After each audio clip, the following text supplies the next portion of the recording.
Student, this is the video number 7 of nuclei.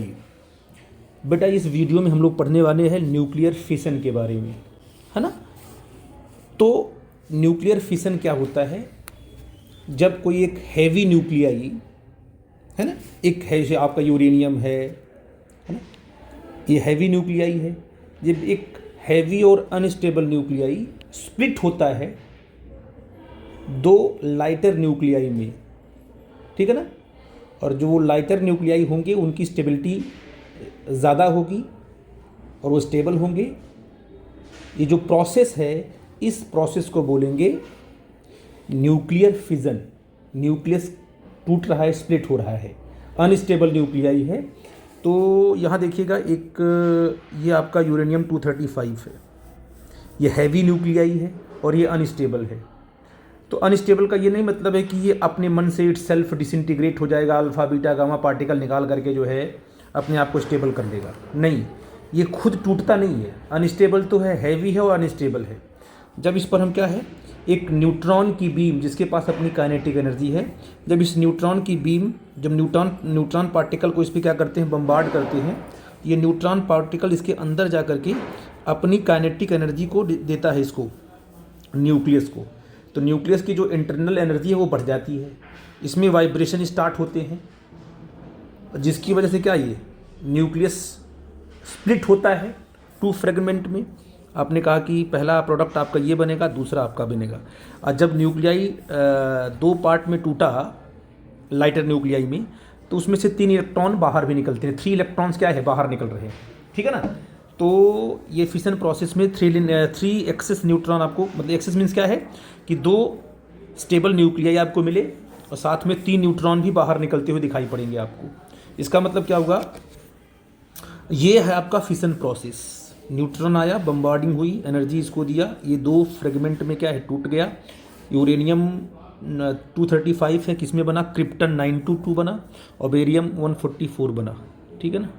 और 3 neutron बाहर निकले और साथ में एनर्जी भी रिलीज हुई। And this process is known as nuclear fission process. It is the process of splitting heavy nucleus into 2 lighter nuclei of comparable size, है ना। ऐसा नहीं कि इन दोनों न्यूक्लियाई की साइज कैसी है, कंपेरेबल है। ऐसा नहीं कि बहुत छोटा है ये बहुत बड़ा है, तो 2 में क्या है, ये टूट जाते हैं, ठीक है ना। इसको बोलते हैं बेरियम, ये बोलेंगे क्रिप्टन अगर आपने यूरेनियम लिया तो, ठीक है बेटा जी। तो this process is known as a, और इसमें energy, huge amount of energy बाहर निकलती है, जिसको हम कैलकुलेट करेंगे मास डिफेक्ट से। कैसे, आपको पता है कि अनस्टेबल न्यूक्लियाई है, इसका जो मास होगा वो ज़्यादा होगा किससे, बेरियम और क्रिप्टन के मास को अगर सम करोगे तो बेरियम और क्रिप्टन के सम करने के बाद जो मास मिलेगा वो मास यूरेनियम के मास से कम होगा। इसका मतलब ये क्या है, हायर मास टू लोअर मास जा रहा है, तो मास का डिफेक्ट आएगा। जो मास का डिफेक्ट आएगा वो एनर्जी के फॉर्म में बाहर निकलेगा, और हम क्या करेंगे, इसको डेल्टा m इंटू सी स्क्वायर से कैलकुलेट कर लेंगे, किसको, जो एनर्जी बाहर निकल रही है। और जब इस एनर्जी को बाहर हमने क्या है कैलकुलेट किया इन केस ऑफ यूरेनियम, तो ये लगभग क्या है 200 मिलियन इलेक्ट्रॉन वोल्ट पर यूरेनियम न्यूक्लियाई मिली। मतलब एक यूरेनियम न्यूक्लियाई के फिशन में जो एनर्जी रिलीज होगी वो 200 मिलियन इलेक्ट्रॉन वोल्ट होगी।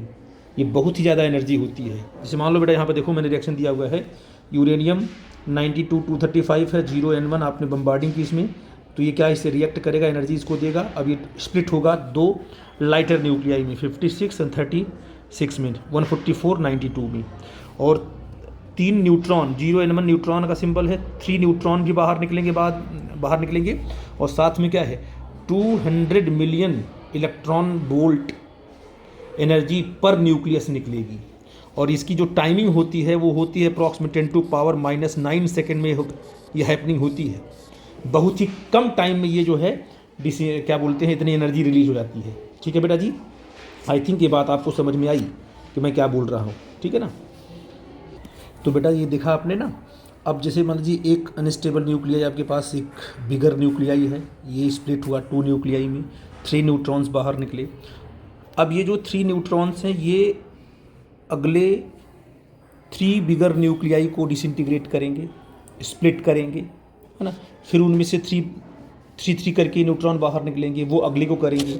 और इस तरीके से अगर आपके पास रेडियो एक्टिव सैंपल है ना, अगर आपने उसमें एक न्यूट्रॉन की बम्बार्डिंग कर दी, वो न्यूट्रॉन किसी एक एटम को ब्रेक करेगा, स्प्लिट करेगा, एक न्यूक्लियाई को, 3 न्यूट्रॉन उसमें से निकलेंगे। अब वो 3 न्यूट्रॉन किसी 3 अदर न्यूक्लियाई को क्या करेंगे, स्प्लिट करेंगे, उसमें से फिर अलग अलग 3 न्यूट्रॉन्स निकलेंगे। इस प्रकार से आप देखोगे कि पूरा का पूरा सैंपल जो है अचानक जो है स्प्लिट होना स्टार्ट हो जाएगा, और सारे न्यूक्लियाई जो होंगे डिसइंटीग्रेट होंगे, स्प्लिट होंगे, और ट्रेमेंडस अमाउंट ऑफ एनर्जी रिलीज होगी।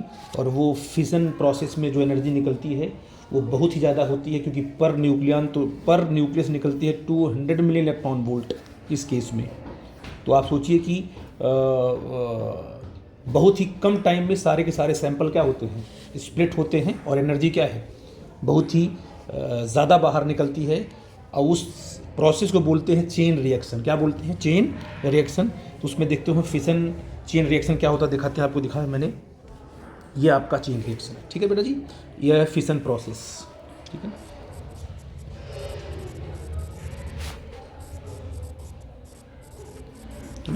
देखो यहाँ पर बेटा जी डायग्राम देखो ध्यान से। ये आपके पास एक बिगर न्यूक्लियाई है, एक न्यूट्रॉन की आपने बम्बार्डिंग की, यूरेन 235 है, ये स्प्लिट हुआ 2 पार्ट में, और इसमें एनर्जी कितनी आई, 200 मिलियन इलेक्ट्रॉन वोल्ट की एनर्जी निकली। और इसमें से 3 न्यूट्रॉन क्या हुए, तभी तो इक्वेशन बैलेंस, रिएक्शन तभी बैलेंस होगा, 3 न्यूट्रॉन बाहर निकलते हैं, है ना। क्रिप्टन बन गया, बेरियम बन गया, 3 न्यूट्रॉन बाहर निकले। और ये 3 न्यूट्रॉन क्या है, अदर 3 न्यूक्लियाई पे जाके हिट करेंगे, तो इसमें से क्या होगा, ये स्प्लिट होगा, इसमें 3 न्यूट्रॉन बाहर निकलेंगे, है ना। ये इस पर हिट करेगा, इसमें 3 न्यूट्रॉन बाहर निकलेंगे 1-2 करके, है ना। और इसको हिट करेगा, इसमें 3 न्यूट्रॉन बाहर निकलेंगे। अब ये जो 3 न्यूट्रॉन्स हैं ये किसी अदर न्यूक्लियाई को डिसइंटीग्रेट स्प्लिट करेंगे, ये भी 3 न्यूट्रॉन किसी अदर को करेंगे। इस प्रकार से आप देखोगे सारे के सारे जो एटम्स होते हैं, न्यूक्लियाई होते हैं, वो बहुत ही कम टाइम में क्या होते हैं। ये मैंने रिएक्शन बना रखा है, इसको आप लोग देख लेना 1 बाई 1 करके। इसे बोलते हैं फिशन चेन रिएक्शन। क्या बोलते हैं? फिशन चेन रिएक्शन बोलते हैं बेटा, ठीक है ना। Thus, in chain reaction, the number of neutron keeps on multiplying rapidly. एक हुआ, ऐसा 3 हुआ, 3 से क्या हुआ, 3 होगा, 27 हुआ, फिर 81 हुआ, इससे आगे बढ़ते जाएंगे। तो आपने कहा कि during fission multiplying rapidly during fission till whole of the fissionable material is disintegrated. जब तक कि जितना भी फिशनेबल मटेरियल सबके सब क्या हो जाए, डिसइंटीग्रेट नहीं होगा, तब तक लगातार चेन रिएक्शन चलती रहेगी। और बहुत ज़्यादा एनर्जी अचानक देखो हर फिशन में क्या है, एनर्जी निकल रही है, और बहुत ज़्यादा एनर्जी बाहर आती है जो कि बड़ी हार्मफुल होती है। अगर इस फिशन चेन रिएक्शन को कंट्रोल करना है, if we control the number and speed of the neutron, the chain reaction is said to be the control chain reaction. और मैं आपसे बता दूं कि कैडमियम की रॉड्स आती हैं जिनमें लगाते हैं, जो कि न्यूट्रॉन क्या करती है, एब्जॉर्ब कर लेती है, और न्यूट्रॉन को एब्जॉर्ब करके जो है कि उसके नंबर को हम कंट्रोल कर लेते हैं। और साथ में हेवी वाटर और ग्रेफाइट का यूज करते हैं, जो कि न्यूट्रॉन की स्पीड को मॉडरेट कर देता है। तो आप यहाँ लिख सकते हो कि जो आपका कैडमियम की रॉड है,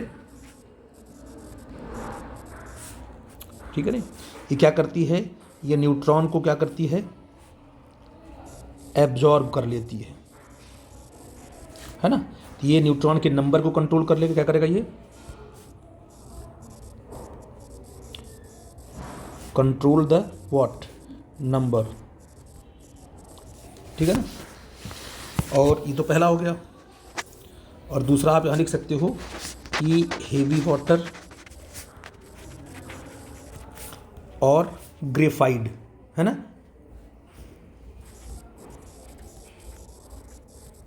ठीक है ना, ये क्या करेगा, ये स्पीड को कंट्रोल कर देता है, control the speed of neutron.